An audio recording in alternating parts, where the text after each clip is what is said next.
আসসালামু আলাইকুম সম্মানিত ভিউয়ার্সগণ, আমি আপনাদেরকে বলেছিলাম ধারাবাহিকভাবে বাংলা লেখার জন্য, সুন্দর লেখা ফুটিয়ে ওঠার জন্য ধারাবাহিকভাবে 11টি ভাগে সুন্দরভাবে বাংলা বর্ণ 50টি বর্ণকে উপস্থাপন করব। আজকে ত, স্বর অ, স্বর আ এগুলো লেখার যে পদ্ধতি রয়েছে,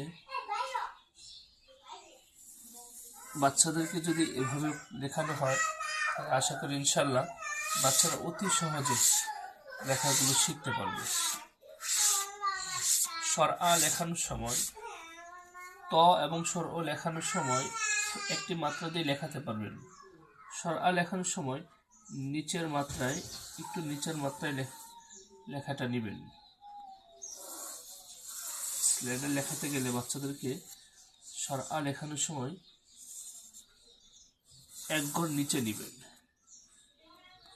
কারণ হচ্ছে স্বর আ যখন লেখাবেন তো এখান থেকে টানতে হবে, এই স্বর আর আকারটাকে খুব খেয়াল করতে হবে।